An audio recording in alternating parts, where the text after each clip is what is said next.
Welcome to the From the 108 podcast, starring the drunk uncles of White Sox Twitter. He's a Twitter like whore, an Instagram thirst trap, and your grandma's guilty pleasure, Beef Loaf. A West Coast attitude in a decidedly Midwest body, My Sock Summer. And your host, he's sharing obscure music thoughts to give you time to hit the bathroom, Terezi E.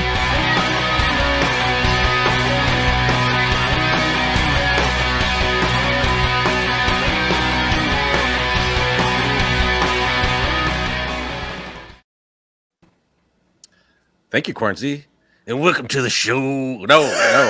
Welcome to the From the 108 podcast. Get ready for some baseball, beer, and bullshit. And remember the drinking rules. If Beef Loaf says allegedly, or that he wrote a blog about that, you drink. If My Sock Summer mentions his time on the West Coast, or something he's selling on eBay, you drink. And if I swear or say, here's the thing, you drink. Speaking of drinking, Beef Loaf, what are you drinking, my friend? Oh, big baby. It's time for me to finish off bottles, right? It's that part of the season. You got to knock out the remaining bottles that you got, the remaining beer that you got in the beer fridge. So right now, I'm going to hit the rest of this Jack Honey. Damn it. My Sock Summer had a little bit of this when he came over the other night before the game. I think he enjoyed it. It says a little sweet, but he was just trying to keep up face in front of Mr. Hand, who poo-pooed the Jack Honey. I think it's delicious. I'm going to finish up the rest of it. If I get through that, it could be a night because I got the Sailor Jerry's as the backup, Treasy. Yeah. So we might do some action here. Beef Loaf on rum. That is an experience. Let's go. That's nice. Yeah. My Sock Summer, what do you got? I'm drinking a big old bottle of Maker's Mark, guys. Oh, it's, yeah. Bigger than my head. Fuck yeah. I mean, not bigger than that, but bigger than my head. Shape. And, if I drink all this, it's going to be a night because this is an insane sized bottle of Maker's Mark. And I get insanely drunk on Maker's Mark, so get ready. I'm a Maker's fan. I like it. I was in Vegas drinking. You got to get those Makers and Cokes at the table. Keep you awake. Get you very drunk. I didn't realize that's what you did, huh? It's very nice. I have beef. That's how I did. That's how I did Detroit, man. That was a great. When we met Conway Twitty. and Biggins said, I thought we lost you. You took off. We thought you were gone forever, and then you came back. You had just gone to the bathroom. So I came back to my all mayonnaise burger. Oh, very poorly ordered burger from the kiosk. Now the comments are going off already. White Sox Sal says Beef Loaf overestimates his Gilf appeal. That's bullshit. I was at the Cubs game last week, and Gilfs were eyeball fucking me, and I even told MSS they're eyeball fucking me right now. I got to be careful. I was on my best behavior. They weren't the kind of gilfs that I'm usually into. I like the gilfs where I could suffocate from their gigantic titties. These were kind of skinnier gilfs. That's really not my speed. So F you, Sal. You would have done very well at the Venetian. Treasy, what are you drinking, my friend? What are you drinking, Treasy? Yeah. I got a nice little, like, it's from the birthday for a gift from my folks. A big bottle of Whistle Pig. That looks rye. Good. Oh, damn. That is really good. Yeah, that's some good, delicious stuff, man. Bottle. I'm gonna. It is some of that. It is. It's not going to be here. It's not going to be here. It's going to be done. It's going to be there. It's going to be there, and I'm going to be there too. Allegedly. So ready. Hey, man, I got some Death Star too. So I mean, like, we could have quite a day. The Death Star. Death Star. Oh God, I don't know. Good for you. I can handle it. It's good for you. Of course it is. Man, My Sock Summer. Good. How you doing tonight, buddy? I'm doing great. For the second week in a row, Beef has 3 topics that he wants to get to in his banter. But so I'm going to do the nice and wholesome thing. We had a deal on our website in our merch shop. If you go to FromThe108.com and click on the sidebar, you can go right into our sidebar ad, go right in our merch thing. We did a My Sock Summer mega deal, and it was a sweatshirt. Mega, not MAGA. Mega man, like Mega Man. Yeah, not like Mega Man, Mega Man. And we had 2 people. I said, hey, listen, if you order this before September 1st, which they did, you could win a prize. And it's this guy right here. It's Daniel Polka. Autographed bat. Yeah. Wow. MLB cert on it. It's a legit bat that Dan Polka would have smashed the shit out of balls with. He's still smashing balls in Syracuse. Well, man. but he would have done this. He would have done this one, with the sacks. So we're gonna give away not one bat, but our guy Nick over there hooked me up with 2 bats. Oh, look at that. Beautiful. I have 2 bats for people Nick that is the ordered man. the mega deal.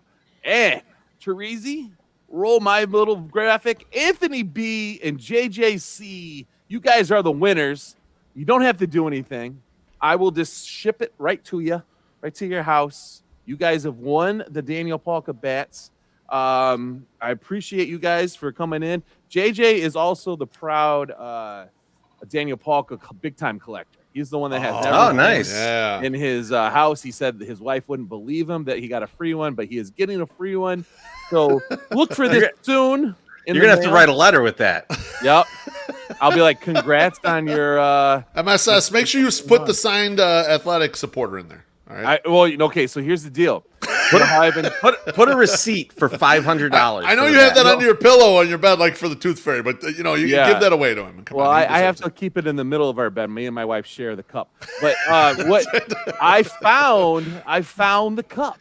I went over to get the bats because I put them in a special location, and I looked up, and the cup's staring me right in the face. I go, "There's the fucking cup." All right, so I know where the cup is. I'm sorry, JJ, you can't have the cup. And then he put it on his face and was doing Bane impersonation. I did Bane. Yeah, I was like, fuck you, Batman. But yeah, that's it. Hey, thanks, Tony or Peter. Tony Baloney. Cheers, Baloney. Baloney, yes. Cheers, bro. I took an edible earlier today. That's for Teresa's birthday, but we'll all drink for that. How about that? I appreciate it. All right. Him. So yeah, 26 years old. 26 years old. You're done. I'm done. You're done. Yeah. That's it? Yeah, that's all I'm going to talk about. You have a bunch of stuff to get to. All right, Beef. Do you want me to yell at the people I want to yell at? Yes, of course. Yell at motherfuckers. That's what I'm here for. It's I'm not here to hear myself talk. Go ahead, you yell, more White Soxy, but I'll say it right now. Do it. Get in there. There's some people that are really ticking me off in the last couple of days, and the people that are really, really ticking me off, and Quernsey kind of alerted me to it a little bit today, more so. But the people that are like, oh, it seems he's been doing pretty good without Tony La Russa around, and I'm like, wait a second, you don't remember the first game that Tony La Russa wasn't around where we got whooped? Like, we got taken out back of the woodshed and got whooped by the Royals. Like, we just got hit bad. Okay, so, like, first off, let's not forget that they had one game before they won 2 in a row where they just got whooped. Then we remembered that the Royals are actually a really shitty team. And then we decided, hey, you know what? We should probably beat this team because they're shit. They're total shit. They're a horrible team. They're 15 back, or I think it's 15. Like, they're 15 games out. This is ridiculous. The people that are saying that, all of a sudden Tony leaves and the team's just going to perform well, get the fuck out of here. I don't like you. I don't like you saying that, unless you're saying it as a joke. If you're saying it as a joke, that's okay. But if you're not using it as a joke, I don't like you. Man, big Tony defender guy. You know what? They're hitting home runs my Sox summer without Tony here. So that is I don't know. It's probably might not be. You know what? Correlation does not mean causation, but we'll take the correlation for now. Would you say that home runs? Would you say that cheers, shitty? Yeah, Thanks, cheers. Would you say that the shitty pitching might have something to do with the home runs too? Potentially. Oh, for the other team, the team we're facing. Yeah, playing the Royals definitely. No, that helps. Yeah, of course that helps. Yeah, but we've faced hit homers pitching right. Yeah, they didn't hit homers against them earlier, so it's not like it's like the Royals again. We're gonna hit a whole bunch of home runs. They haven't done it. Look, in fact, they lost the season series already to the Royals. I hear what MSS is saying right there, and because people go overboard about all kinds of crazy bullshit. However, there probably is a little nugget of truth to the fact that I don't know if you saw our man Miguel Cairo in the dugout, man. Homeboy's got a lot of energy. He's running around and he's grab-assing with the boys and he's getting hyped up. Maybe they need a little bit of that right now, right? You know, maybe they need a little bit of that for the stretch run. Who knows? Maybe it could help. I don't know. I will rule out nothing. I will rule nothing out. So that's the thing. It's reason you got it. That's a good point. He's there before. So where was this before? But also, he's like, if Tony's gone, I might be gone, and the next guy coming in might not want me around. So who knows? You know, like, this is my job audition, and I got to show him how I'm going to do it. That's how he should be looking at it. As like, Teresa, you don't always show out in front of the boss, though. You have to. When you're in charge, you might be a little different. That's all I'm saying. Sure. All I'm saying is they've hit home runs for 2 fucking days now, or 3 days. 3 days. We'll take it. But they've won 2 games. They've only won 2 games. All right. So let's not act like we got the meatloaf, baby. 2 out of 3 ain't bad. Let's not act like it's turned around I'm not now. saying it's, now, I'm not saying it's solved. So I'm just saying I'll take it. I'll take it. I'm here for it. I'll take it. If we make the playoffs, we continue to hit like we've been hitting. Excellent. I'm going to give him all the credit in the world. But right now, I'm not going to be like, oh yeah, Tony leaving immediately. Turn this team around. Thank you, Brian. I just don't buy Thanks, it. Brian. Honestly says, happy anniversary for your trip through the birth canal trees. I love how eloquently you put that. I'm with you, MSS. Like I mean, like it's a little much for me right now.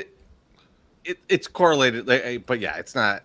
There's no reason to think that this is the reason that I am not with you, MSS. Not because you don't make a good point here, because you do. But it's only been 3 days. All right, slow the fuck down. Let it last a week or two, and then you can get fired up about it. This is only 3 days. Who cares? Now, I want to make sure that the audience knows before we move on to your guys' banter. Yeah. If you want the second part of people that I hate, you have to watch all the way to the end of the show because it's going to be during my thank yous. Yes.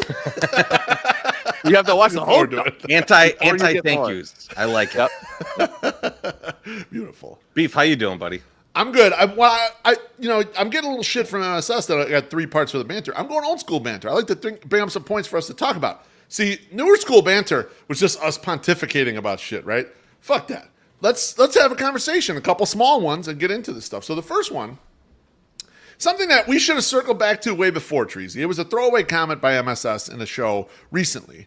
And to our discredit, we didn't follow up in the moment and just let it go and just like toss out the topics and force him to explain himself. So what I want to know, and I think a lot of the people in the comments really would like to know right now, is MSS said back in a previous episode that back in the day when he was on the West Coast, he could have gotten with Violet Myers, okay? So I want to know some specifics on this from MSS. Like, how would this go down? Are you going to meet her up at one of the places that used to be a bouncer? You know, what's the date night looking like in SoCal in 2008 or wherever the fuck? You got the chain wallet going? Explain yourself, motherfucker. What are you looking like? How's this going? Lay a picture out for Treasy and I want to ask some questions from it. And thank you. What am I looking like? You know, all of it. Explain how this would go down. How would you get with Violet Myers? You brazenly said this in the show. Yeah. You said back in the day you can go get with Violet Myers if you met her on the West Coast when you were same age, single, whatever the fuck. Go into it. Tell me how it would happen. Here's why I say this.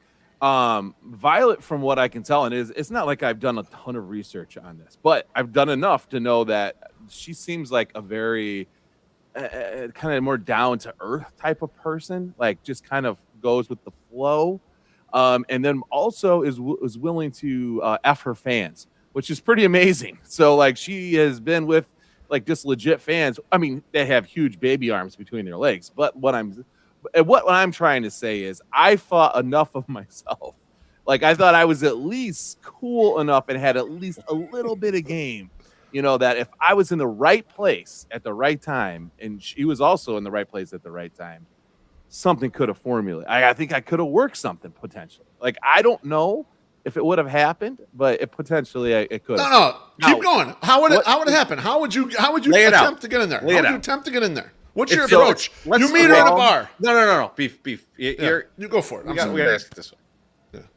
Yeah. Your single self today. Yeah. Right now. Today, right now. Yeah. Wherever she lives. Where's she in LA? Yeah, I think so. Yeah. Okay. What are you doing to facilitate this situation and carry this out? Man, I see. This is where it gets hard because you've been wrapped up in a relationship for a really long time. Like I just remember. Bless you, William. All right.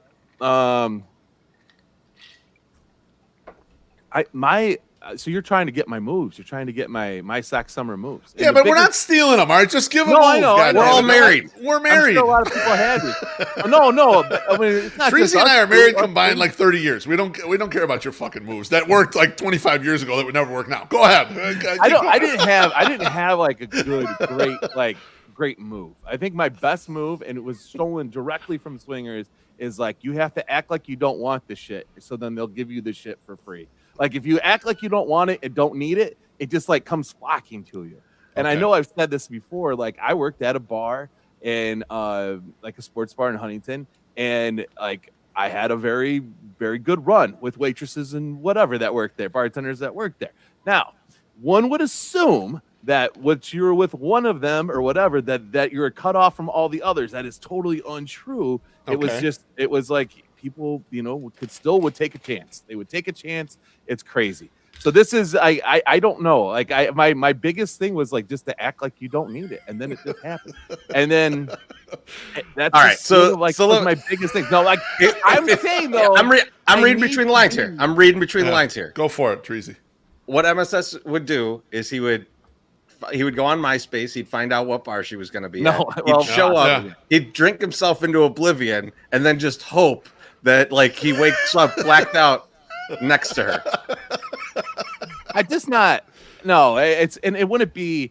You got to remember, like, it's a different scene out there. It's just a different world, and they're like, people love Midwestern guys out there. I'd probably get a lot. I'm so glad I asked this question because the answers have gone in circles for nowhere. It's such a bullshit answer too. Oh, they love guys from the Midwest. It's not like you have an Irish accent. You sound like an asshole from the Midwest. No one's excited about that. You sound like an Irish guy from the Midwest. No, it's incredible. Not. That's untrue.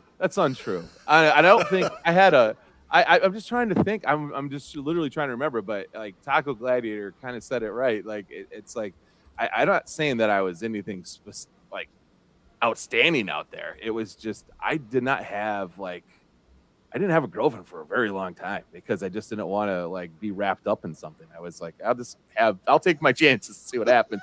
And it worked well enough to not have a girlfriend for a really long time out in California. So, all these are humble brags. He's not explaining that, so we'll move on. All right. Well, I might bring this back some other show because you were bullshitting us here. The commenters are pissed right now. You haven't given them one tip to help them out. Just because you got a huge crank, they don't got one. All right. You know what? The first thing you do, and this is just basic like dating and Lycus 101 stuff. It is like you don't spend a lot of money on them. That's the first thing you don't do. You're like, whatever. Meet them for drinks, never meet them for dinner. You don't go on like dates or something. Like, just like, what do you want to do? You have to kind of get, just don't. If you give up your hand and your power too quickly, then like you just can't. You're never going to regain it. Like if you're going in there and you really like, come on. Read that one, Treasy. Read that one for the listening audience. Read that one. So Brian put Midwest swag, eh? You remind me of Dennis Farina. Let's fuck.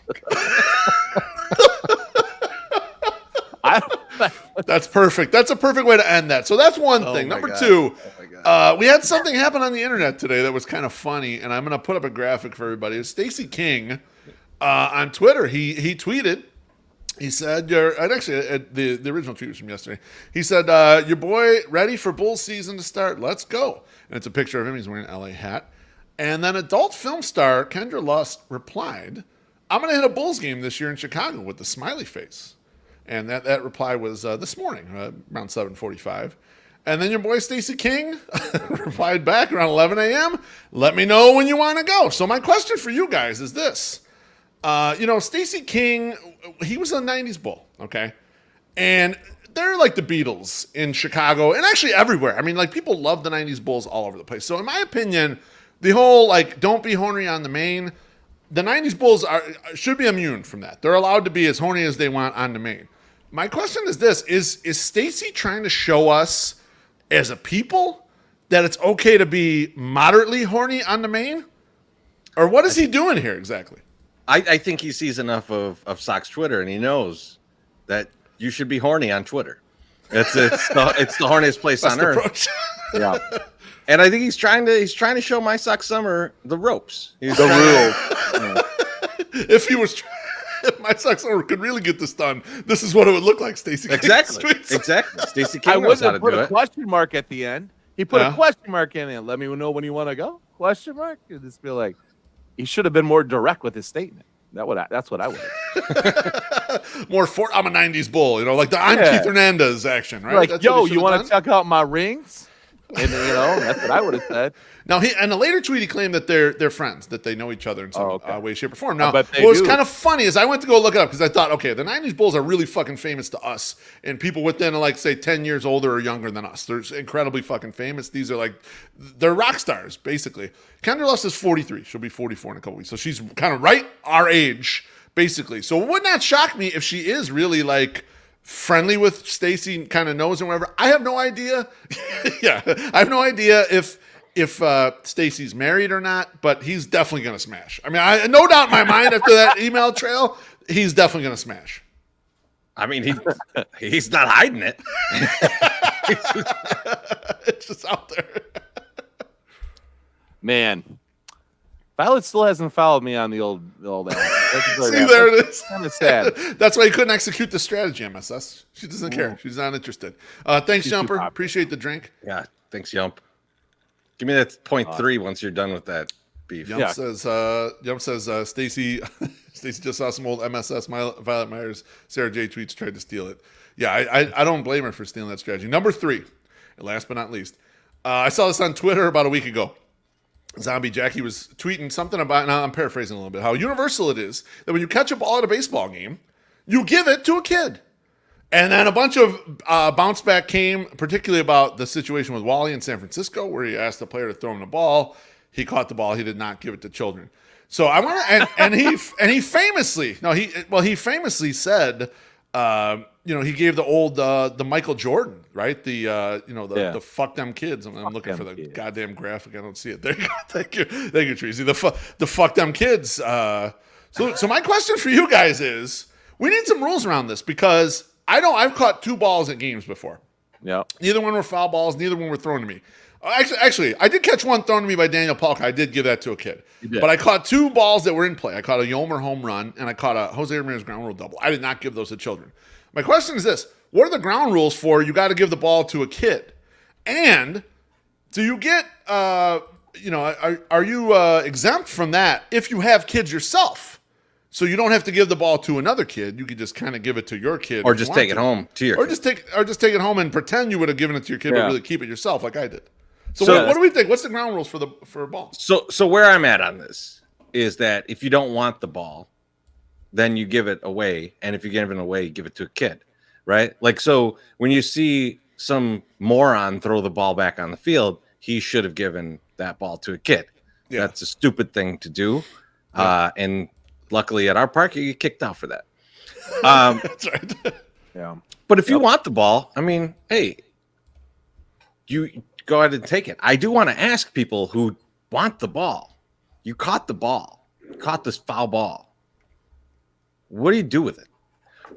What are you doing with that ball? Because I can't think of a place where I would present.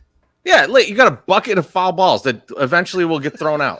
Like, you're just hoarding trash in your basement. What? You can't tell me which ball's which. There's no meaning of any of those balls to you. No, I do. I know which one are which. Yeah, sure.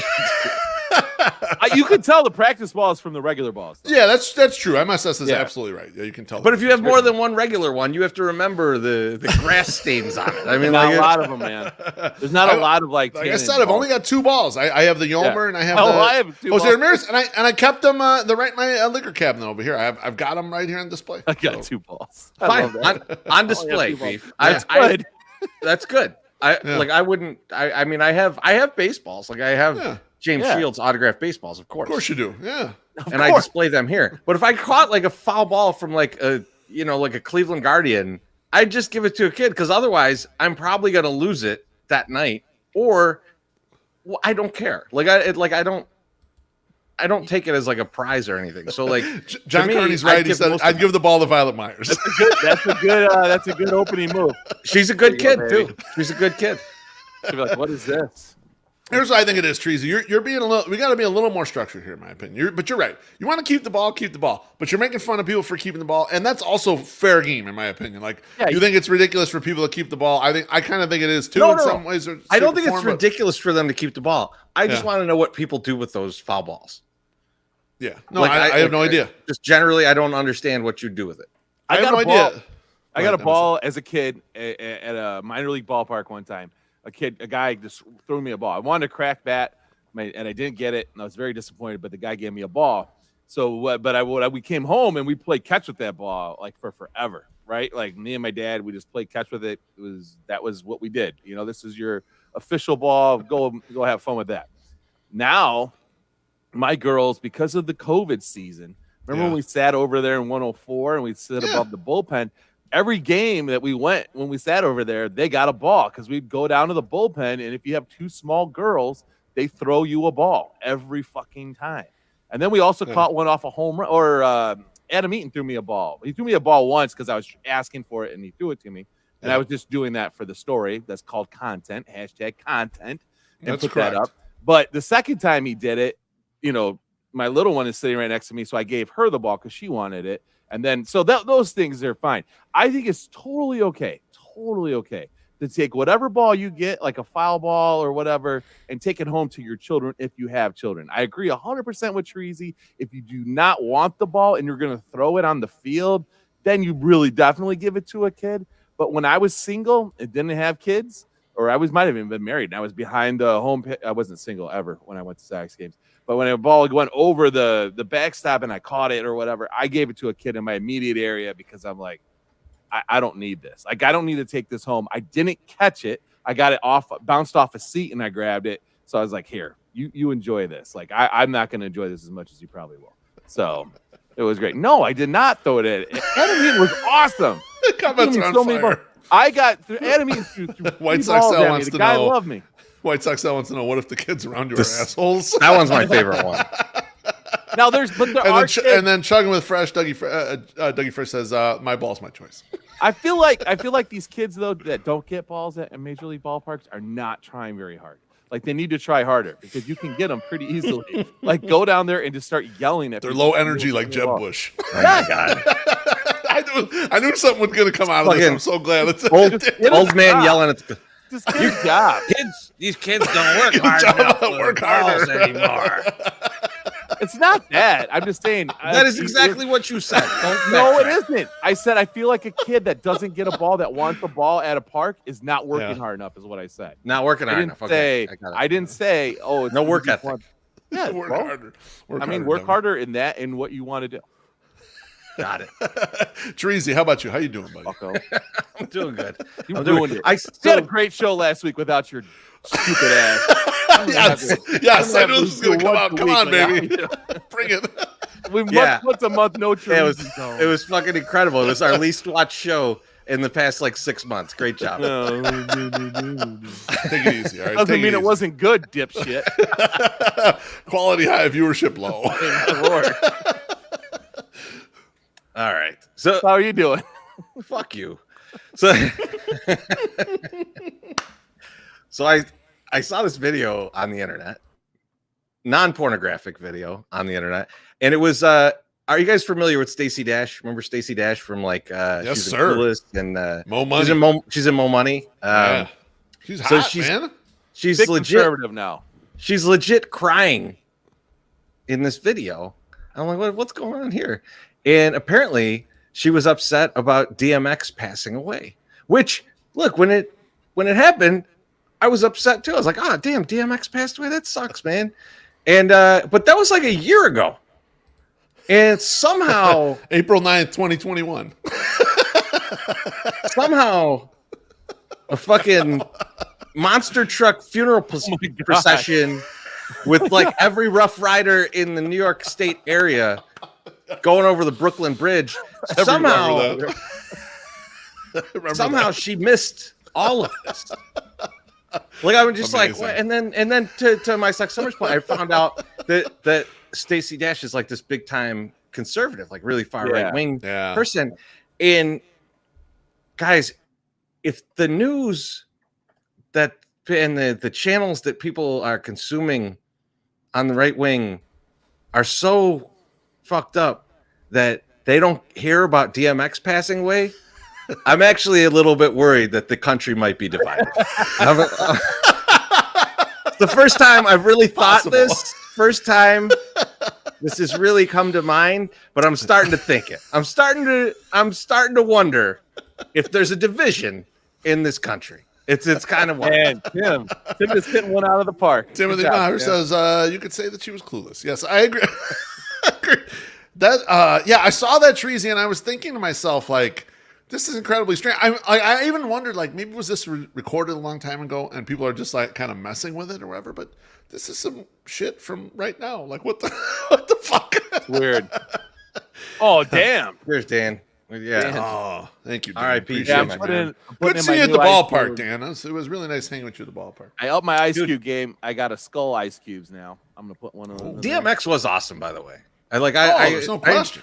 He was like one of the first. He was one of the first rappers that I listened to where I was just like, this guy's just screaming at me.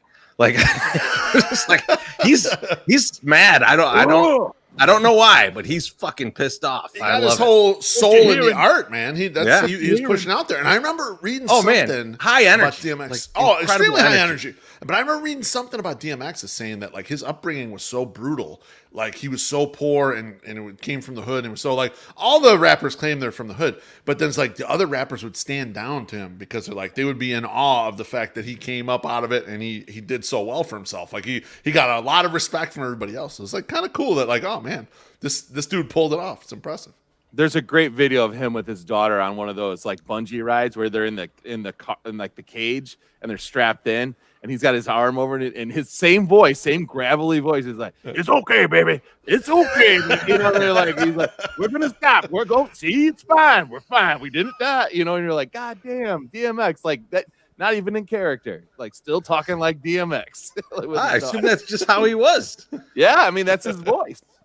I like DMX, and I get his Woodstock '99 performance is really good. So people should. I didn't even realize he was there. That's awesome. Yeah, he opened. I'm not going to cry about it, but I did learn that today, I guess. All the talk about titties didn't have time to fit that DMX was in there. It was really good. MSS, why don't you pay some bills, buddy? Let's do it. It's September, and while we hate to admit it, after this weekend, summer's over. It's sad, but that's reality. Next up, we might get 3 or 4 weeks of fall, but then it's winter. Fucking winter. And when it's winter, the most important thing you need to have on your vehicle is good tires. And Mazda of Orland Park is here to help. Starting today, if you buy 3 tires, your 4th tire is only $1. That's right, $1. All major brands are included: Bridgestone, Dunlop, Goodyear, Hankook, Toyo, Yokohama, and all them fuckers. Now, I know what you're thinking right now. MSS, I ain't buying my tires from a dealership. They charge way too much. Well, guess what? If you find a better price on an eligible tire, rest assured they'll honor it with their 30-day price match promise. What more do you need? So head on over to www.mazdavorlandpark.com and book your next appointment to get your tires checked. Make sure you and your family are safe all winter. And be sure to follow Mazda of Orland Park on Twitter @ZoomZoomNation as they give away tickets and parking to Sox games on the regular. Mazda of Orland Park, home of the Zoom Zoom Nation. 8910 West 159th Street, Orland Park. 708-444-3200. Zoom Zoom. All right. You know, I thought I was going to have to go to them to get some tires recently because I drove over a Patron bottle the other day. Oh, I'm driving. Most Mexican thing possible. It's like it's in the morning, and I didn't see it because it was like it was laying on top of a manhole cover, and I hit it. And I was like, "Wow, that sounded. What the fuck was that?" And I'm up, and like I heard something go crash against the sidewalk on the side, and then I ended up at a stoplight right there, and I looked back, and it was like just kind of a crushed like half Patron, because Patron bottles have a very specific shape. And I was like, oh, man, that was a whole fucking Patron bottle I just rolled over. Tires are fine. Tires are fine. I wonder if you have Buy a Mazda.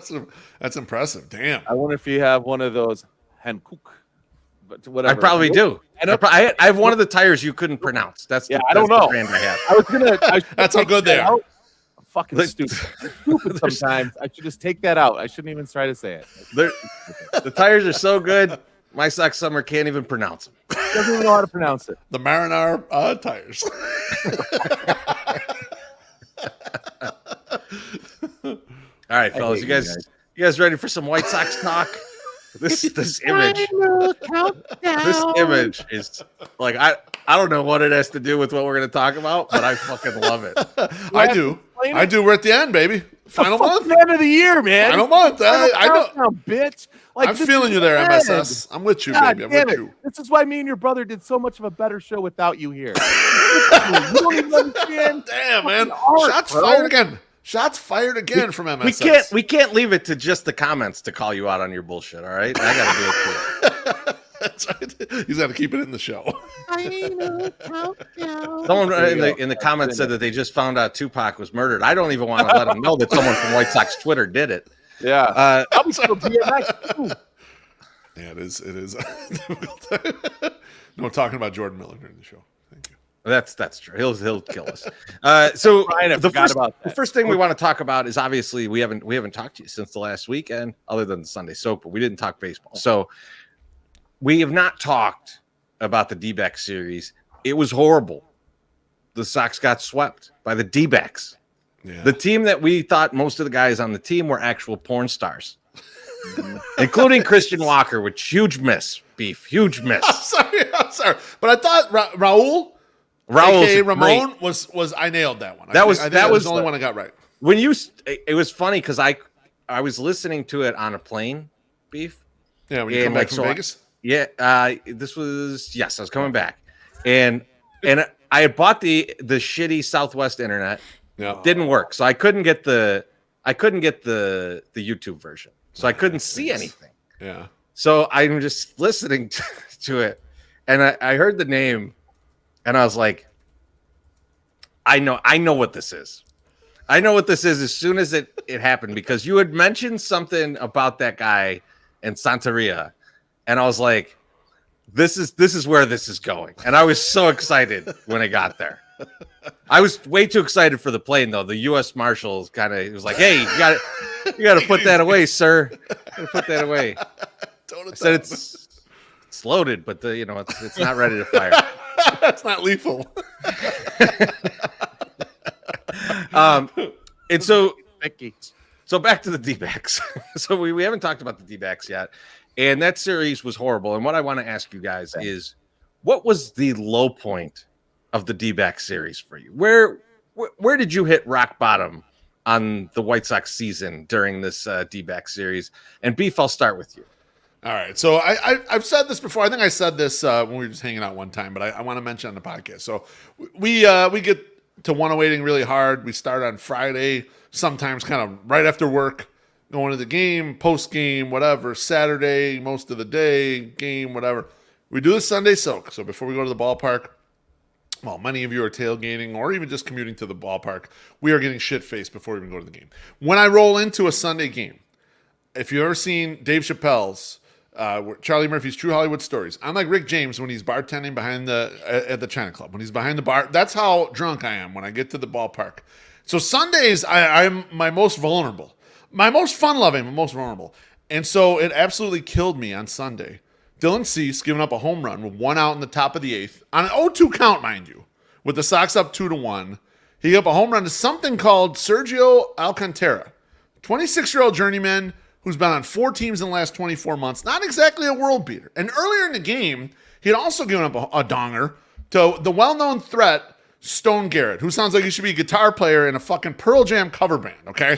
This broke my goddamn heart. And I put a tweet out there, and I caught some heat for this on Sunday night. And I said, for the listeners at home, I said, I would not vote for Cease for Cy Young today after that performance. 2 guys I can't pick out of a lineup owned us. He's got to be better, okay? After the game, the next morning, I'm like, man, I was drunk. I shouldn't have tweeted that. And the later it got in the day on Monday, the more I thought, fuck that. I should have tweeted that. Because here's what it is. Like, Dylan Cease is a superstar on this team. He's supposed to come through in them big spots. And I know when you step back from it, it's like, 8 innings and only 2 runs and 2 hits is a great performance. It is. But when you avoid context completely, it's a great performance. When you're actually in the game and your team's struggling and you have a fucking Sunday lineup in there and they got a Sunday lineup in there and you're dying for victories because everyone's on the IL and you're the ace and you're the guy who's supposed to win the Cy Young, you have to get that guy out. You cannot allow a home run in that spot. That's like Michael Jordan going 9 for 25 in Game 6 in '92 in the Eastern Conference semis in Madison Square Garden and the Bulls losing that game. That's how heartbreaking it was for me. Your star screwed up. They ruined it. They did not allow you to win that game that was extremely important for your team. And so for me, that was a backbreaker. Look, it's only the stars. When Jose Abreu had a real bad series in Baltimore, that hurt me, okay? Only the big guys can hurt. Larry Garcia never hurts me. I don't care about Larry Garcia. Adam Engel doesn't hurt me. Adam Engel dropped that fly ball in Baltimore. Yeah, he made a bad play, and I wasn't even that mad at him. I was done the next day. My stars need to win the game for me. And so that killed me, Treasy. No, I feel that. I mean, if you think about it in this context, it feels a little bit different, right? Like you have a tie game, you put Liam Hendricks in, you are not expecting a home run. You have Dylan Cease in, you should also not be expecting a home run. And so that's, this is just what it looks like in the playoffs, right? Like if we were actually a playoff team and you wanted to get, to the next round of the playoffs, which I know we don't do, but let's say we wanted to do that, you have to make those plays in those positions. You have to say this guy's not going to beat me, and he got beat twice. And that's nice. It's on the rest of the team too. You didn't score any fucking runs, but like at the same time, of course. I'm not letting them off the hook. I get where you're going. The man, No, I get where you're going. And it hurt, especially he was supposed to come in and be the stopper. Yes, classic stopper. He could not do it. He could not get it done. He could not stop the losing streak, and it hurt me personally. And people are gonna look at you're just hating on Dylan Cease. I want Dylan Cease to be great. I want him to win the fucking Cy Young, but he ain't gonna win it like that. You blow the lead against a goddamn cellar dwelling team. I mean, it's terrible. And you had in direct contrast, you have a Johnny Cueto come in today and just wipe the floor with the Royals, like from the start. Like this is like demolish these guys, and I loved it. I loved everything that he did today. I feel the same way with Cease. Cease is supposed to be your ace now. He has to be risen to he is the top pitcher we have now. He needs to go out and win every time he's out there, or give it a hella effort. So, yeah, I agree with you on that. MSS, what was your low point here? That was not my low point. Chirizi, roll my graphic. This is my low point. When the lowly Diamondbacks of Arizona are clowning the White Sox, who are supposed to have a great run this year, are supposed to win their division, are supposed to go into the playoffs, are supposed to do whatever, and the Diamondbacks are trolling us on Twitter, and we cannot even go back and say anything to them. And if you're not on our live feed, the first picture is a picture of our beautiful scoreboard with D-back sweep written right across it that the Diamondbacks tweeted with 3 emojis of a broom. And the other one was, took all the W's in Chicago, so now they're just the height Sox that the Diamondbacks posted. Brutal. That one's not even funny. Well, you know what? It's not funny, but guess who has to wear that? All of us, because we're fans of the height Sox. It's just like, God. I mean, this is horrible. It was just very Hold on. What? There's this level of, hey, some garbage team came, they traveled all the way across the country, they ain't beat nobody, they whooped your ass 3 games in a row. Like right. Swept you. And during a contention year. Because your fucking team just is not playing. And we don't have the people we thought we were going to have. And I was like, I can't have this. I cannot have a shitty team whose name is D-backs. It's not even Diamondbacks anymore. They legit changed it to D-backs because we're not saying Diamondbacks anymore. It's a junk team. It's like G-Unit. It's like G-Unit, D-backs. It's just like fucking A. Like this is done. There's no way. Treasy, what do you think about that? Just get I'm with you. I'm with you. I can't stand when another team's social media team, and especially looking at those tweets, an extremely weak social media team is trolling us. Because you can't even respond to it. You can't go, that's a stupid ass joke, because you still lost the series. Yeah, that's loser talk from us. That'd be loser talk, right? That's just crybaby bullshit that I'm not into. What about you, Tracy? What was your low point into the D-backs here? Well, like you guys, like we talked about earlier, I was on my way back from Vegas on Friday, and I rushed to the game. And as I'm walking in the park, it's 7-1, and like I said, I left Vegas. I could have stayed in Vegas. Could have stayed another day. Our guy Sammy P was going to be out there. Was going to try and meet up with him, but we missed each other, And I walk into the 7-1 game by myself because Cornsey was like, "Nah, fuck, I ain't going to that." And can't blame. Walk in and I get this text from Sammy that just says, "Can't believe you're not staying in Vegas." And I thought to myself, I can't believe I'm not staying in Vegas either. Losing $1,000 at the craps table would have been preferable to this bullshit. And so At that point, I was like, I'm just going to drink myself into oblivion because I have Monday off. And that's pretty much what I did. So that was the low point. After that, I wasn't even quite aware of what was going on the rest of the weekend. Yeah, I mean, Friday night was incredibly disappointing because you're coming into the series. You're like, okay, we got a chance to gain some ground. We're playing a weak opponent this weekend. We got him at home. And we got Johnny Cueto on Friday. And we got Dylan Cease on Sunday. We should make 2. And maybe we get lucky and we get that middle game when we get Davis Martin on the mind. Maybe we'll get lucky on that, right? Nope. And then none of it works out. You didn't get any of it to work right for you. Not one thing. It was so soul crushing leaving the ballpark on Sunday. Just like, man, we are down bad right now. This is not good, kids. Mm-hmm.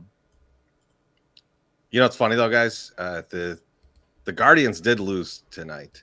Yeah. Ooh, baby. I believe we're back to 4 games back. Yep. So we're heading into the weekend against the Twins. So that is correct. That's 4 back, baby. And since we're talking about it, we did go against the Royals for a few games here. We won the last 2. Yep. That was nice. So Thursday, we're able to pull off some victories, hit some home runs. 7 home runs in the series, kids. And so we're going to go a little bit of a different direction here when we describe this series. Instead of getting into the details of the series, you watched it, you know what happened. We're gonna ask how we're doing with this. And are you Jules Winfield or Vincent Vega after the Kansas City Royals series? Pretty good graphic. Beef, I'll start with you. That graphic is incredible. I don't know why there's like the friends how you doing on there, but like I'm all over it. Funny. Like I'm all over it. There's a lot of ways we can go with Vincent Vega or Jules Winfield on this, but for me, I chose Vincent Vega because this season so far has been the date with Mia Wallace. You're taking your boss's wife out for a nice dinner out of the company. Next thing you know, she's snorting a bag of heroin. And she's a few moments away from sleeping with the fishes. Like everything should have been just nice and easy, gone right. Everything is going wrong. And your fucking life is on the line. And now you got to give her the adrenaline shot. That's the only thing that's going to keep this team alive, right? And you have to beat the Royals. And they've been killing us all season, right? And somehow we managed to get there. We managed to get to the drug dealer's house.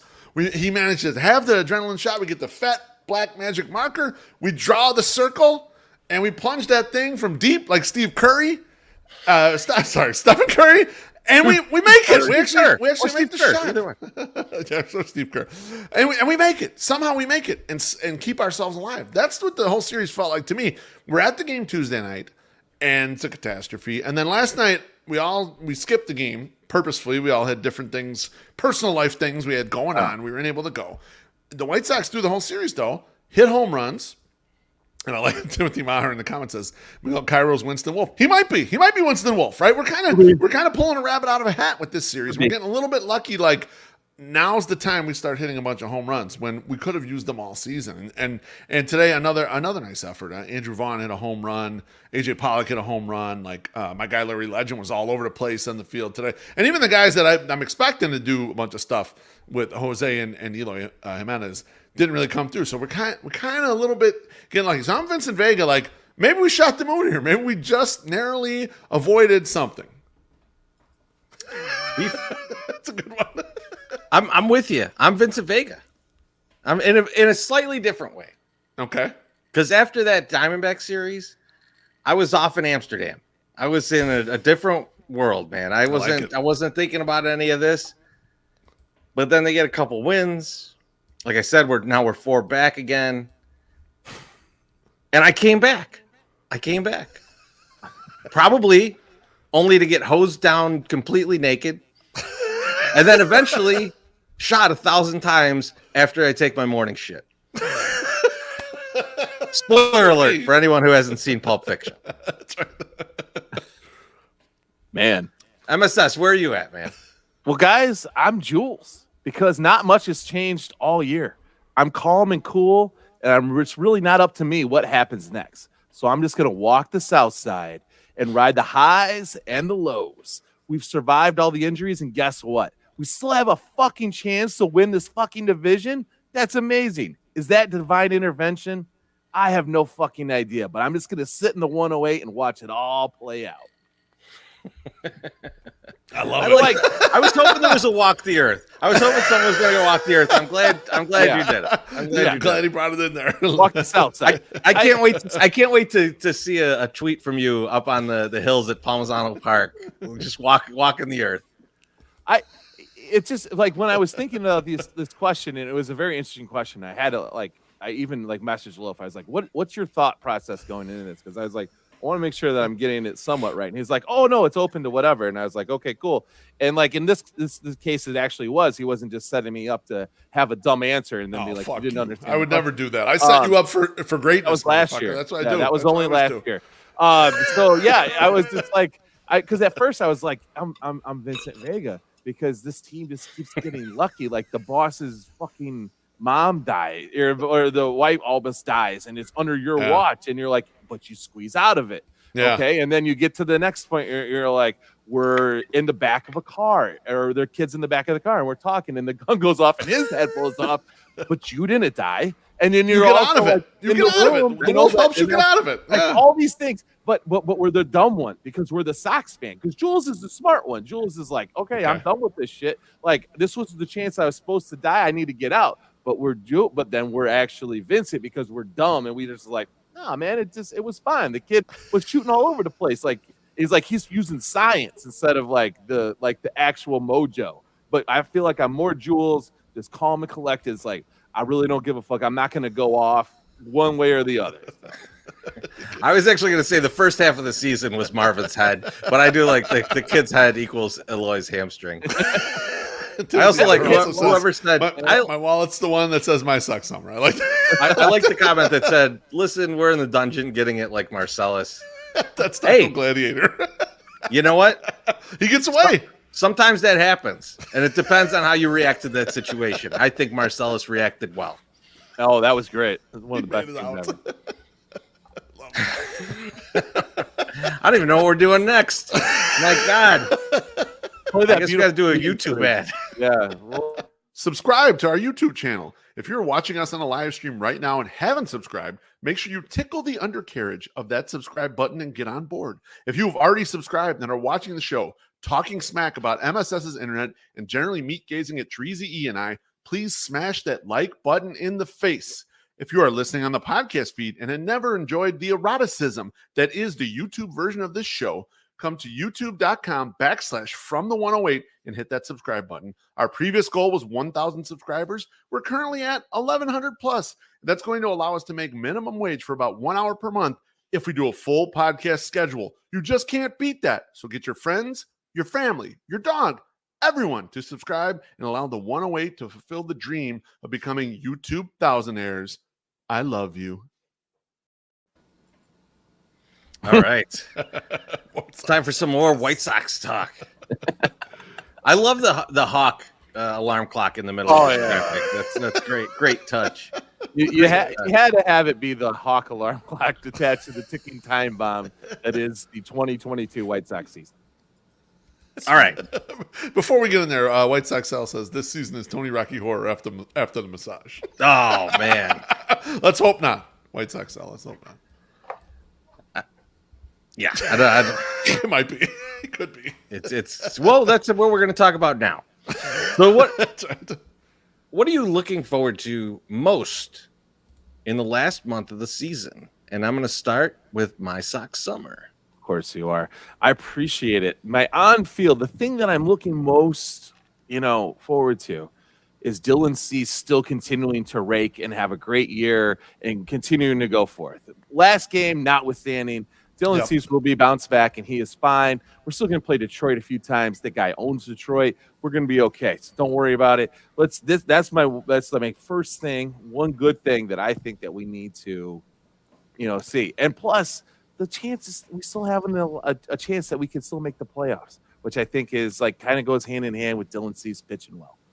But that's MSS. I love your thoughts on Dylan Cease because Dylan Cease is in the middle of one of the best pitching seasons in White Sox history right now. This is like Chris Sale type shit.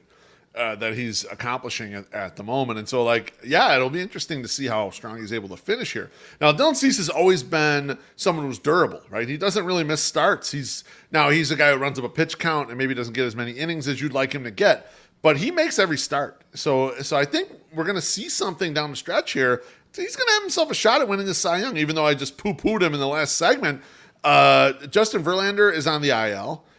Shane McClanahan also on the IL. So, like, he's got a path here. If he continues to dominate like he had done for the middle part of the season, he's got a shot to win a Cy Young on kind of like what you'd consider a mediocre team. And he's had a very impressive season, not the last game withstanding where he blew the game.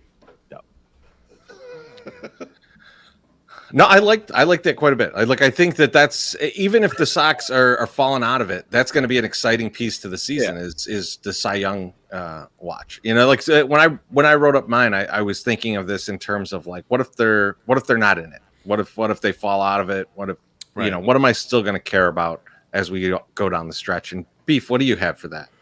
So for me, I mean, thinking, because I actually did Sox in the Basement earlier tonight.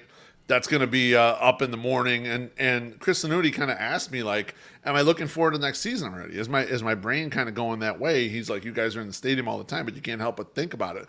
And I told him, yes, absolutely. I'm already starting the machinations of what the team is going to look like next year. And for me, it's Eloy Jimenez.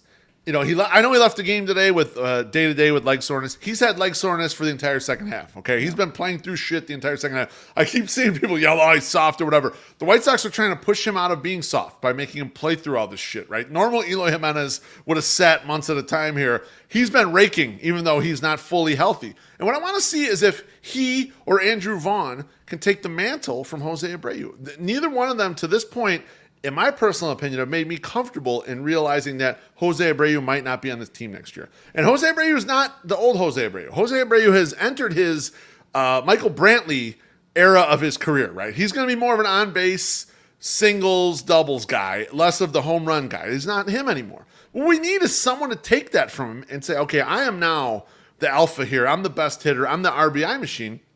And Eloy's been great in the second half. Andrew Vaughn had a great game today.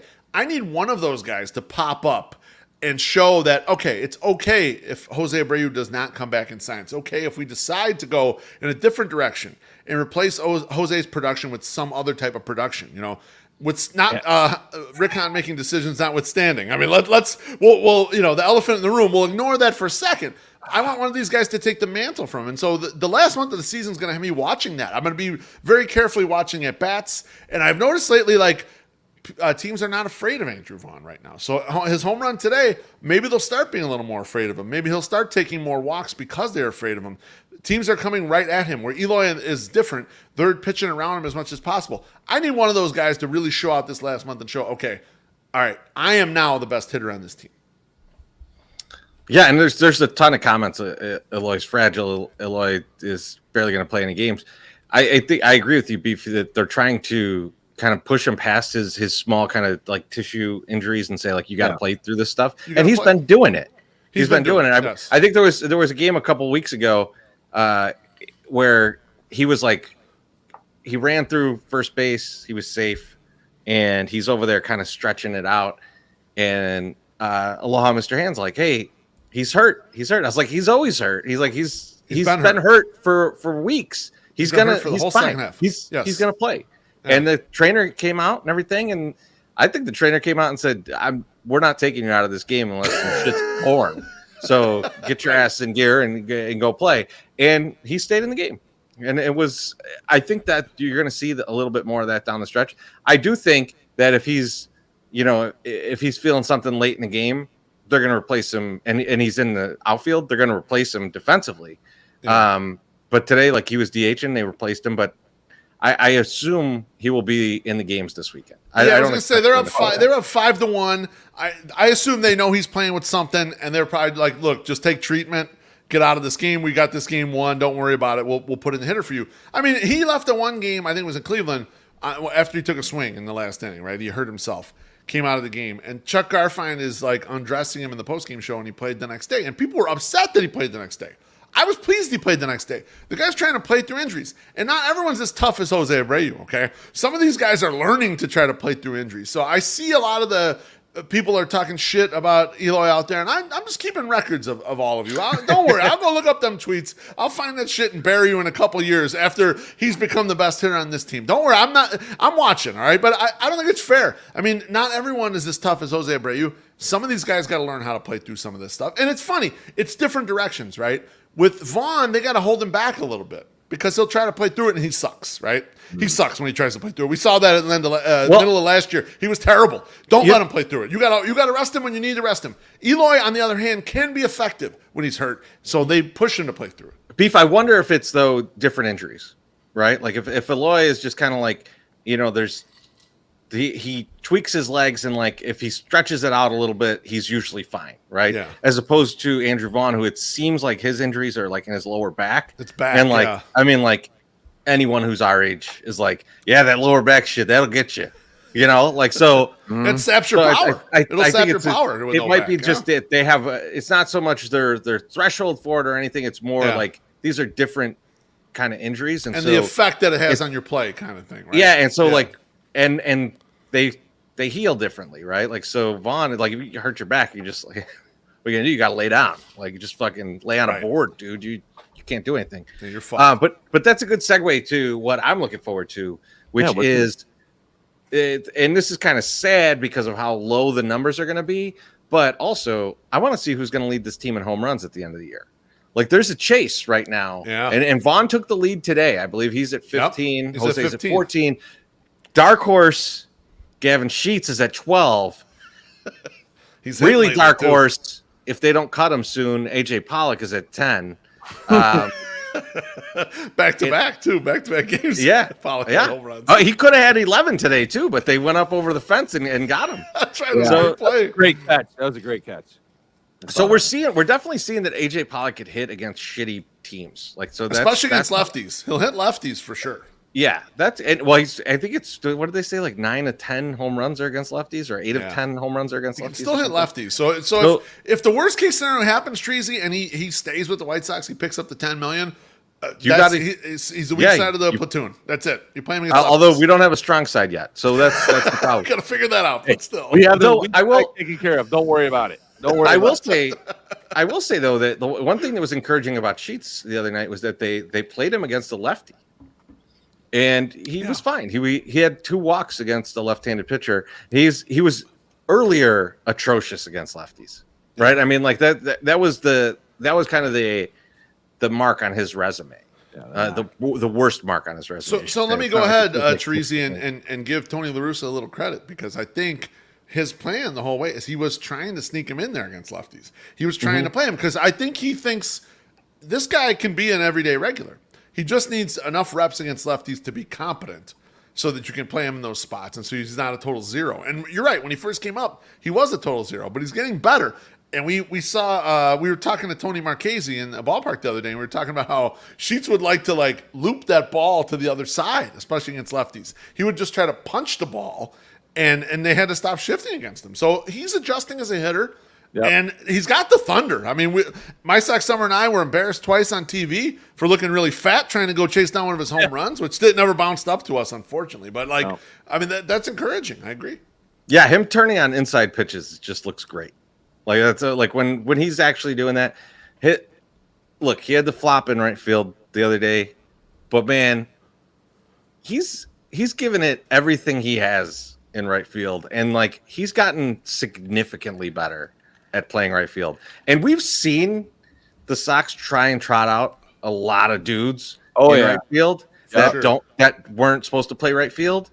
And there's not one that I've seen improve as much in as short a time as Gavin Sheets. And look, I get it. He's still not really a right fielder. Right. But he's the best at faking right field that we've had in a long time. So I'm actually a bit encouraged by Gavin Sheets, who was a guy at the beginning of the season I will not deny I was railing on. I was like, why is this guy out here? Now, look, this is no congratulations to Rick Hahn.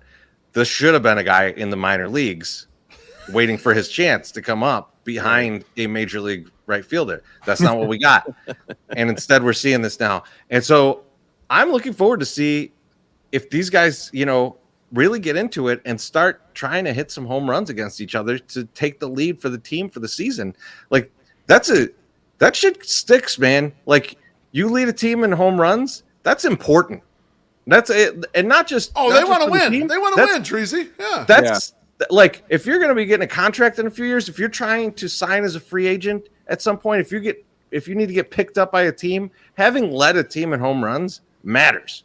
You see guys getting chances over and over and over if they've led a team in home runs. So I think it matters to these guys, and I think it's going to be very interesting to see how this goes down the stretch because now there's a kind of a bunching up of these guys. And I hope Luis Robert comes back soon and makes it even more interesting. One question, though. Can you be an alpha if you're under 5'10"? I don't know if you can. And that's what I'm really worried about Andrew Vaughn because he's just a little short guy. I don't know if he can be an alpha. Look, I mean, in the movie Casino, I mean, Nicky Santoro was an alpha. He had to be 5'5". He whooped everyone's ass. Like, yes, of course you can. It's tougher. Would you call Napoleon an alpha? Would you call Danny DeVito an alpha? Because I would call both of them. I'd take Danny DeVito over Napoleon, I think. Really? Yeah. Danny DeVito got some Danny DeVito never in war. But he saw him drop his Magnum condom out of his wallet, and he knows that's what won him over right there. Dr. Manis Toboggan has a huge dong. That would have been one of his moves against Violet Myers, but he didn't want to admit that, Treasy. That's why he kept it quiet. That's fine. No. That's the best. That's the Frank Reynolds move. You drop a $100 bill and a giant condom out of your wallet. Respect that move. Well, it's because you carry that Magnum around everywhere, you know, and it's impossible probably not to lose. Like you probably lose it. I carry that Magnum and a pack of rubber bands around everywhere with you. I haven't put on or seen a condom in 20 years. How dare you? Like a sailor. I've been married all the time, of course. Good job. You son of a bitches. All right, well, fellas, that was the last topic, so I think we're on to No, back it up, Treasy. Back it up. What? We got part shit. two. We got off field. We got off-field stuff we're interested in. Hell yeah! Baby. I didn't care about this. That's why I wanted roll to it back. Roll it back. What a dickhead! Fine. An hour 7? Really? We're gonna stop? I felt like we were going quick too. I was like, damn. Got a un poquito more, man. We got the non-magnums. All right, so looking forward to the last month. It's a direct Off the field. Off the field. I'll go first. Do it, baby. This is something near and dear to the hearts of the 108ers, and it is the entrance by the 108 to the Craft Cave. And I want in the last month for My Sock Summer to broker a peace deal that opens up the entrance to the Craft Cave at the gate. I think you now have the ear of the guy that can help you out. Yes, and so instead of you guys both turning your heads when he walks by, like you make some eye contact, talk to the guy, and see if you could broker the peace deal to get us in there. I don't turn my head. Sure, you turned your head today. You was nervous. Today, a guy came down and goes, "Oh shit, that's the narc," and says that to me. He's like, "Is that the narc?" And I go, "Yeah, that's the narc." And I go, he's like, "Oh man, is he mad at you?" And I was like, "No, he's not mad." So, but yes, this is going to be an interesting, like turn of events. I think I've told people, definitely going to get him in for an interview if he'll allow an interview. I don't know if he will. We'll see. He's going to do it. He's going to do it. I noticed after you tweeted that MSS, he realized that we had done other tweets about him. So he retweeted that, and then he retweeted some other ones where we had taken pictures of him and like he's way into it. And from the 108 account, I followed him, and he followed back fucking immediately. So cool. He's into it. I think he likes the idea of like, he understands what we're about. He understands that we're just fun. We're just having some fun. No one's trying to hurt nobody's feelings. We're just having a good time here. And like, I think if you interview him, he might give you a hard time, and I look forward to this. That's fine. I'm not as excited about the interview as I am about you getting that gate open. Okay, well, We'll work that in. I'll work it in. Like I got. It's got to be a video though. We got to show that you did it, that you made it happen. You know. That's another question. Like do we do this on like the TikTok? Like where I ask him questions and we do TikToks, or what do we do? Like I don't mean you want the video, or you want the video of the gate opening. I want the video of the gate opening. MSS, okay. yeah. Like, so like the Berlin Wall coming down. So like 11 people follow us on TikTok. So put it somewhere where everyone can see it. That's my thought. And then also get the video. Hey, I know we're building up TikTok. It's no shade against TikTok. You're doing good, baby. You're doing good. But what I'm saying is like this is kind of like cool, and people want that gate open. We get that shit open. We interview this guy. Put that shit out there where everyone can see it. All right. That's kind of my thought on that. I love this idea. So Twitch. I love I love the idea though of just like 15 cents if we put it on Twitch. Just put it on Twitch. 15 cents. I love the idea of just like making something big happen for the fans in the last month of the season. And that would be something huge for the fans. The fans will fucking love that. Because there isn't a game where a dozen people don't come down our section thinking they're going to go through the little gate and they're like, fuck. And we always try to tell them, flip the fence, just flip the fence. And then occasionally they do. They do. Which everyone applauds them in the section. But most times they go back defeated, tail between legs, walk up the stairs. It's so sad. There's been some good flips, though. There's been some good flips over. Some excellent flips. The one guy jumped straight over the other day. That was awesome. And the one woman was going over it, and Treasy, when she got the first leg over, I thought for sure she was tumbling all the way down. And so like I hit you in the elbow, and we're both looking, and she landed it perfect. She knew what the fuck she was doing. We didn't know what she was doing. The thing was, she stopped at the top where we were kind of like, oh shit, is she like at the? Because remember when you're a kid and like the first time you're flipping a fence and like you get at the top and you're just like, now what the fuck, right? Are we doing this? And like she flipped over and she was on top of it there, and I was like, and like she stopped for a second, and I realized she just looked up to be like, hey motherfuckers, I'm doing this, just check this out. Like it was not about like, oh, I'm nervous. She looked around for her audience. Like, yeah, it was yes. It was like Jeb Bush, clap please. Clap, please. Oh, come on. That's the second Jeb shot of the show. Man. This is a political show now. This is a political show. We only talk politics. We're pundits now. Yeah. Is Jeb Bush even relevant? Like no, he's not. No. Yeah. Who cares?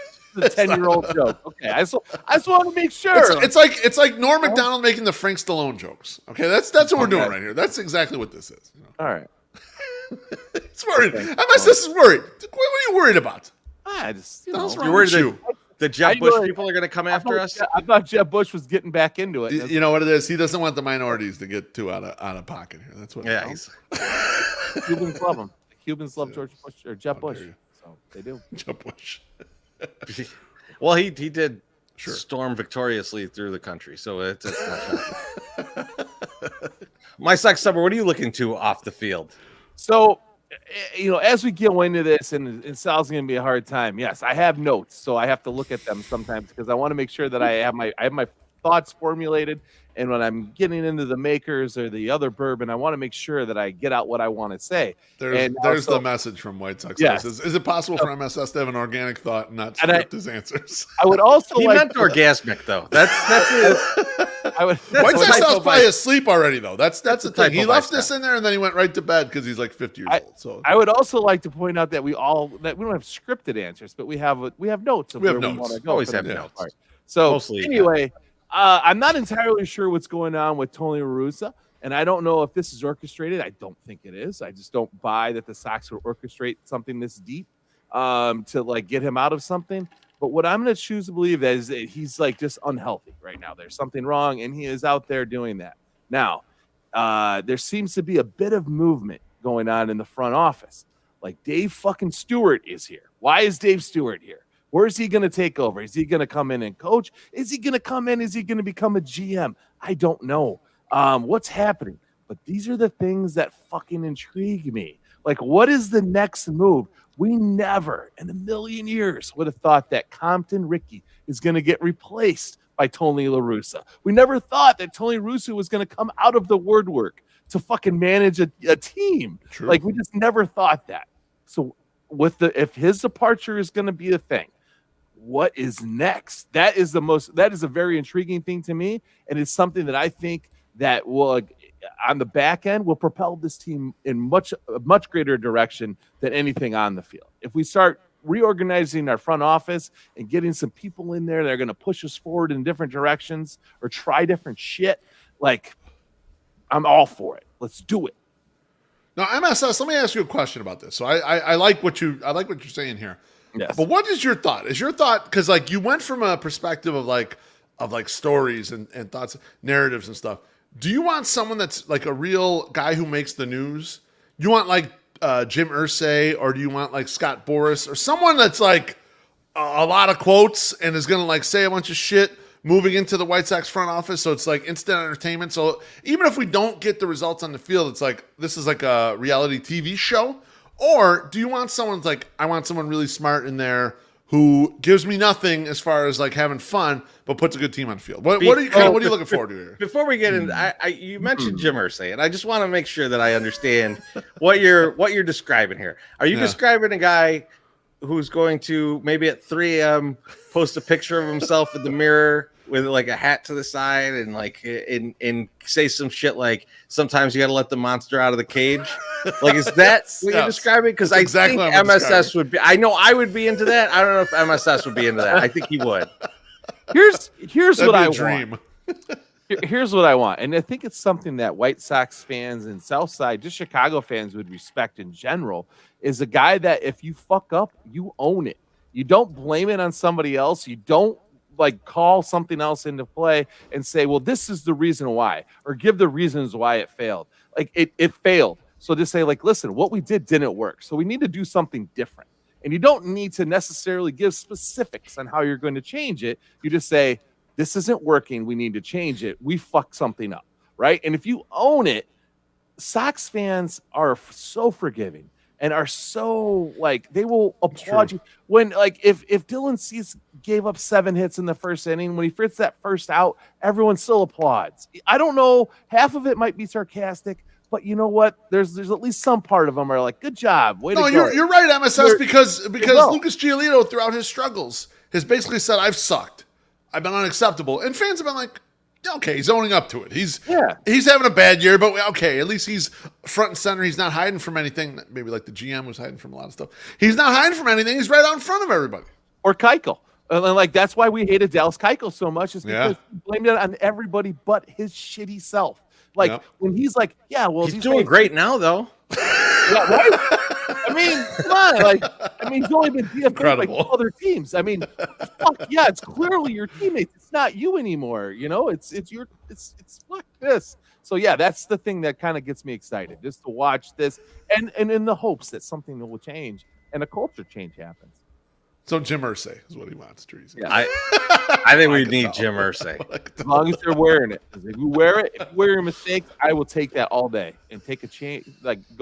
Take a chance and fucking own it when you fuck up. I get it. Like it happens. It just happens.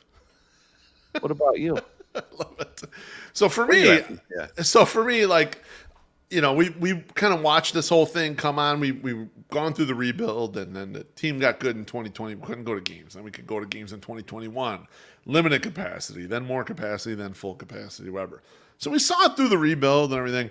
And during the time, a lot of bandwagon fans jumped on board. And that's good. I love bandwagon fans. I want people to love our team. And even if they're not in it during the tough times, that's fine with me. But what I'm happy about for September, or at least what I'm looking forward to, is I think most of the bandwagon fans have fallen off, and they've taken the losses a lot harder than all of us that have been here for a long time. So what I'm glad for September, even if it doesn't go right, is that the great humor in White Sox Twitter will be fully back. And we're seeing in the comments, and we see it kind of every day, but it was more hidden because there was a lot of misery.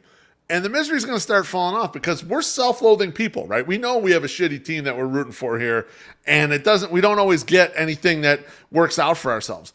And so we always remedy that with the humor. And the group in the comments right now, and a lot of you OGs on Sox Twitter, you're always good with the humor. You're always good with coming up with something creative that makes all of us laugh and make us realize, okay, it's just a game. We're frustrated by this, but you know what? We still have each other. We have a good time here. So I really love the humor that developed out of like the rebuild, developed out of 16 when things were going wrong. like the people that stuck with it, this was the way we had to deal with it, right? This is the only way you can really stick with it and be sane. So I'm really looking forward to like a month of that. Even if the team comes back and starts making a run towards winning this division again, which I think they still can. I think kind of you've shedded the bandwagon people. It's just going to be the OGs until they actually get in first place again, and the humor is going to be terrific all throughout. And I look forward to that. This is just your way of saying shorter lines in the bathroom. That's all you wanted to say. And in this section, the comments in the section will be hilarious. People will be making fun of each other. I did want to give you a visual reference to what I was talking about with the tweet. Oh hell yeah! This is who you. It's time to let the monster get out of its cage to feed. 40 exclamation points. Jim Irsay with the hat to the side. That is the GM you're looking for. If I'm understanding. He owns He's the owner. He owns. I mean, if we can have an owner like that, give me that owner. Give me that owner 100% of the time. If we bring in a Mark Cuban, who is the first place? Where's the first place Brooks Boyer takes Mark Cuban? Because I'm going to tell you this. Yeah, he's going to be like, Mark, listen, I know I barely know you, and this is the second time I've ever talked to you. But you guys need to come down to 108. Bring your boys. We're going down to 108. It's going to be a fucking great night. You're going to have a good time. You might get a tattoo. Get ready. Irsay's clean now, so he won't be the first stop if he becomes if he's the owner. We need a different guy though, in that vein. Yeah. We need someone in that vein for sure. I need the next guy that sold something in the .com era and has invested his money wisely. He made a mint on Bitcoin. Just fucking buy the socks and then let's have some fun. MSS, I will say if you want a good internet rabbit hole to go down, Jim Irsay is a very interesting one. You should have to do it. Next story time with MSS. This is a great comment from Taco Gladiator. I have no idea what it's related to. He says, a trip to medieval times. I agree. Yes. 108 day next year. 108 day medieval times. Love it. Cornsey says maybe go to Corks. Maybe to go to Cork. Well, Corks. Wally's probably at Corks right now. Yeah. Oh, there's no question. Still there. It could be. You never know. Guys, huge question for you. You guys got to help me out here. Is it now time for thank you? Yeah. We finally made it. We're there. All right. Beautiful. It's going to be very confusing when I go back through this later and I see that graphic just pop up for sales. We did thank yous for 35 minutes. A quick show. Good God. A lot of people to thank, apparently. Beef, who are you thanking? I'm going to thank Romy Gonzalez. And the reason why I'm going to thank him is his pop-up slide where he tried to jump over the defender on Wednesday night was one of the most athletic things I've seen in a baseball game in a long time. And it had me rethinking whether or not I think Romy's just like 40-man fodder or he's a guy that should be considered for Major League spot. And he started hitting a little bit too. So like I'm a little more intrigued by Romy just by doing that shit because I think to myself like it's tough to find really good athletes. And if you want kind of one of your backup players or a guy who's going to kind of get in where he fits in, like Wally Money would say, I like the guy who's a good athlete who can almost jump over the second baseman. So my thank you is for that entertainment. When I saw the tag go up and where they tagged him on that, I immediately the mind went to the SNL skit that Jim Margulis was talking about, where Horatio Sands loses his taint. Yeah. And I was like, oh man, he tagged him in the taint. I mean, like, I hope he doesn't have a bruised taint. Oh man. Right in the trunk. That's a rough injury. Impressive. It was impressive. Like seeing it in real time is like most people just give up and get tagged. He was like, fuck that. I ain't giving up. I'm jumping over this guy. He didn't make it, but still, I appreciate the effort.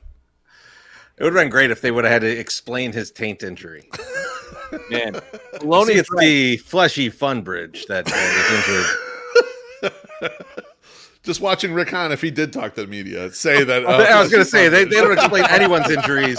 No, even the players hear about their coach being ill on the internet, not from anyone internal.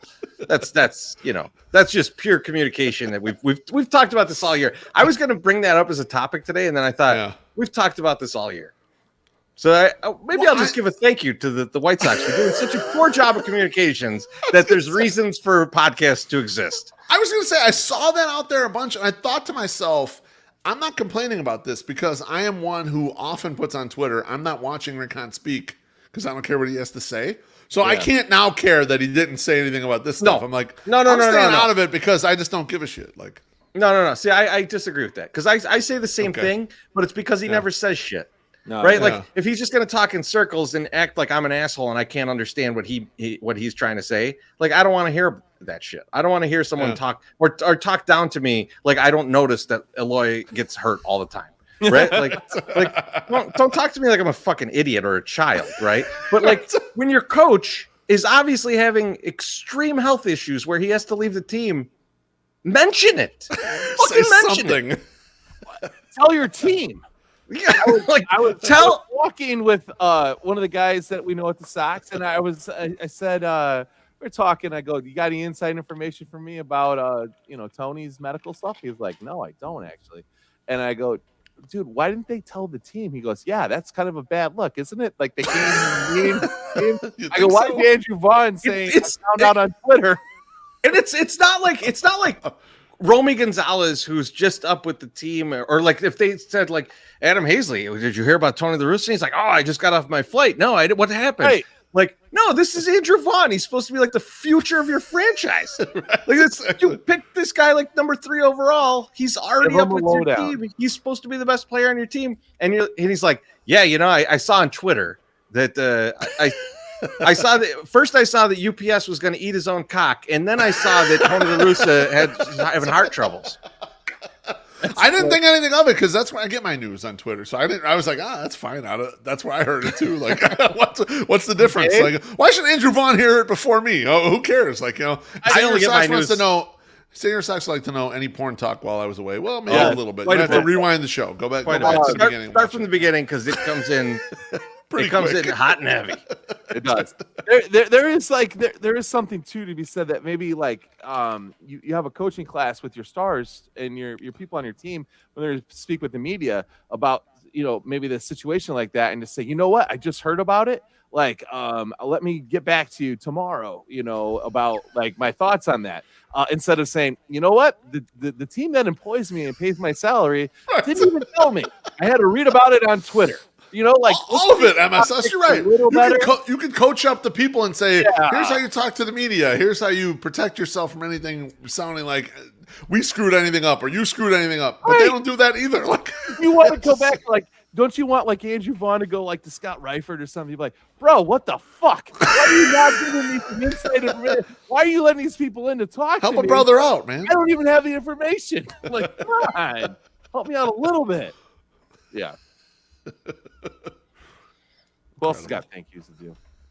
You have some anti-thank yous to do. I do have anti-thank yous. Get into it. So when Loaf Road like writes this out, right? He puts like thank yous, GFY yourselves, and all this stuff, right? So like this week, I was like, I don't have a thank you, but I kind of do. But I think the thank you is just wearing it. Thank you, K-Dog, for this wonderful shirt. It says Compton Ricky. It says the manager on it. I love this shirt. It is one of my favorite shirts. I'm probably not going to wear it a lot because it's white and I don't want to sweat through it and you can see my titties. So it's one of those things. It's not the shirt. It's definitely me and my overweightness. Now, moving on to my GFYs for this week. This week, after the White Sox got swept by the D-backs, we got clowned by the D-backs on Twitter. Monday night or Tuesday night, we're at the park. The Sox get down big against the fucking lowly Royals and then fucking put up a little bit of a fight and then promptly get beat right back down. And what popped out of the internet, this is the most depressed I had been all year, was walking home from that game Tuesday night because I was just like, the D-backs thing was bad, but I could be angry about their tweets. But like getting beat by the Royals, who suck, at our home park, I was like, this is it. This is really it. I'm settling into the fact that this has been a gigantic waste of time, and this is horrible. So I'm like fucking walking home, and the next day I'm on Twitter. I'm looking at Twitter. All of a sudden, I start seeing all these blue check mark people fucking popping out of the woodwork, giving their White Sox opinions to me, and like, well, this team pretty much sucks, right? The White Sox are pretty much dead in the water. And I'm not talking about blue check mark people that I know. Not Herb Lawrence, not Crystal, not people that are in the thick of it. That are in it. They're in it. I'm right. talking about people. I don't even know who the fuck they are. Right. I don't even know why they have a blue check mark. Tom Maloney, I don't know why you have a blue check mark. You're not included in this. I'm talking about other people that I just don't have no name recognition with. They don't follow me. They don't follow the 108, but are now out there fucking chasing clout, bagging on my team and saying, well, this is fucking it, and there's picking low-hanging fruit, trying to get just a little bit of retweet, a little bit of likes, a little bit of this. Fuck you. You're not a fan. I don't know who you are, and I don't know why you have a blue check mark still, but just get the fuck out of my feed or Twitter. Please get them out of my feed. I don't need to see these people. I've never interacted with them. They don't follow me. I'm more of an authority on White Sox baseball than them. They can get the fuck out of town. Yes, you are. I don't like it. I just don't like it. And it was really bothering me. I was like, okay, now we're becoming the clout thing. Like, people are just going to come glom on this shit and like, well, look at the White Sox. They really fucked it up this year. No, I could do that because I was here in 2016 and I took all the shit. Okay, I watched the rebuild. I went through all the crap. I can give them a little bit of shit. You can't give them shit from your fucking nice house over in Beverly Hills or wherever the fuck all these social media people live in Manhattan, New York, whatever. Do your thing. But what I'm saying, it just bothers me when you get on my team and I don't know who the fuck you are. So I just imagine wise for everybody. I love this. I imagine round of applause for MSS. I can't wait until I have 10K followers. I'm going to start quote tweeting those people. No one gives a fuck what you have to say. Right. White Sox Twitter does not give a fuck what you have to say. I'm going to start banging those people. I love this.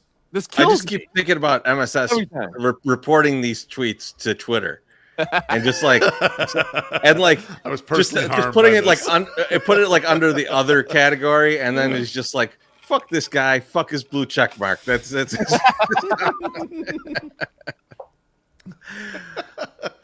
But I'm with you, buddy.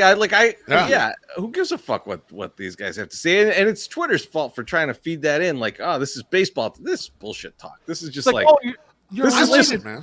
This is just like bullshit bots. Like, just like you could auto generate these statements for every team at the end of the season. I like this approach though. Let's become a volatile, like feral White Sox Twitter. Like, you say something about the White Sox, and then we just fucking mob you. Like, we're like only blue check marks and only like national who don't know shit. So my guy Jeff Passan, he's my man. Okay, I love that man. We're not doing that to him, but like national who never says shit about the White Sox, then they come in, then we go after him as a group. We bomb them up. Yeah, it's like, I love it. For you, how many games have you come to this year? Shut the fuck up. Show your ass in our section, and then you can talk something. All right, let's go. We should judge people if they've been to as many games as White Sox save, less or more. Like, if they've been to more than White Sox save, then we'll give them a little bit of cred. If they've been to less, we'll hear what they have to say. Here. We can't even talk to you. We're not talking to you. If you haven't written a fuck jams blog to one of our fans, you can't come in here and talk about the Sox. All right. There's only a couple national guys, and Steven Nelson be one of them, who could say whatever he wants. The rest of you are on notice. All right. We're coming after you. That's right. MSS, who else? Because I feel like you got other guys too. No, well, the other people, there's another group of people that aren't here yet. They might come sooner than later, and it's going to be we don't deserve to make the playoffs, people. And I don't need to. That's the time somebody said that. The Violet, Carmen said the same thing. If you go up a little bit more, he said the same thing. It's like, this is how you seal the deal with Violet. So perfect. No, and I think these people are I know who you're talking about right now. You're talking about people who they're going to say the White Sox don't deserve to make the playoffs, and I'm going to say this: if they make the playoffs, they deserve to make the fucking playoffs. You cannot say they don't deserve to make it, because who won the World Series last year and probably didn't deserve to make the playoffs? Yeah. It was the fucking Atlanta Braves. Who fucking won? I don't remember who beat the Cubs. 3 years they were kicking ass. Washington Nationals. Yeah, the Nationals. They did not deserve to make the playoffs. What the fuck? The Cardinals. When they win that 1 year, 83 games or something. Yeah, and they won the World Series. Yes. Yeah. Let's stop pretending that you got to do really well the entire year and earn your spot and fucking work your way up. The fuck you do. If you know the right people and you get out at the right time, you should probably be able to make the playoffs and be fine. So if we make the playoffs, God, hoping, please just make the playoffs. If they fucking do it, I'm gonna shove it so far up people's asses that are gonna say, hey, they don't deserve to make the playoffs. They don't deserve to be there. They don't mean they're like, fuck you.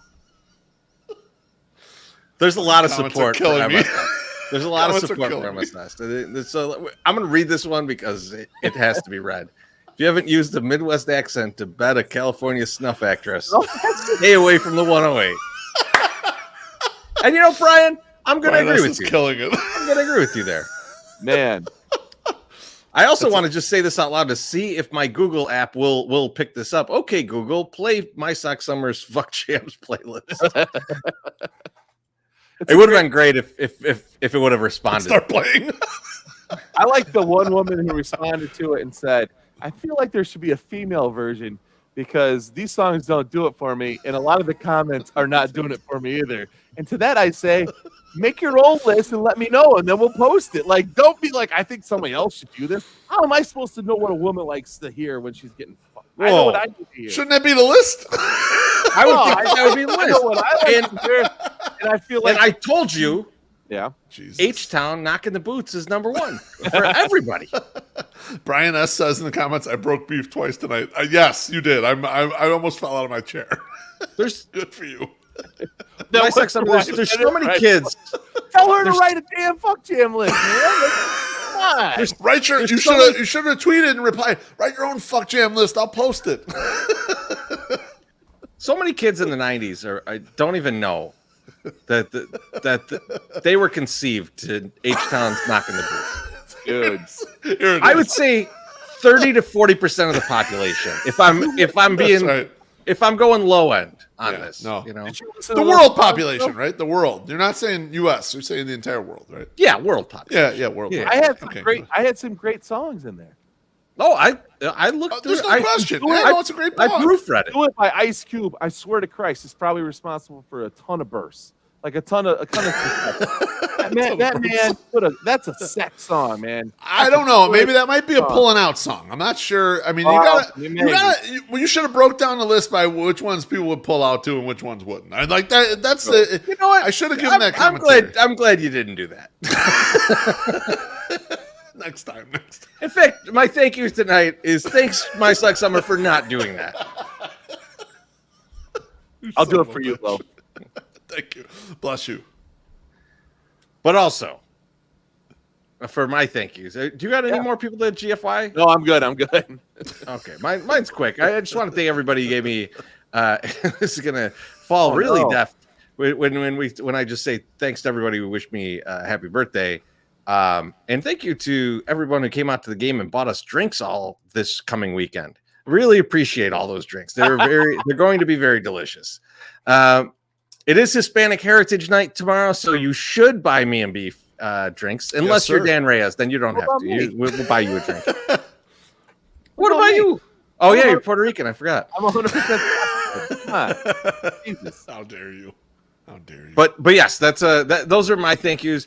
I don't even want to do thank yous again unless we're going to get MSS GFYs. I feel like I think he has to do that every podcast from now. Oh my God, those were wonderful. Like, what a great way to end the show. I wish I would have done my thank yous first. You did yeoman's work on the thank yous today. He did. But everyone, we will see you at the park this weekend. Big series this weekend, which we did not expect to be a big series just a couple days ago. So let's win some games this weekend. Let's see where things shake out on Monday, and we'll see you soon. Suck it, Mauer.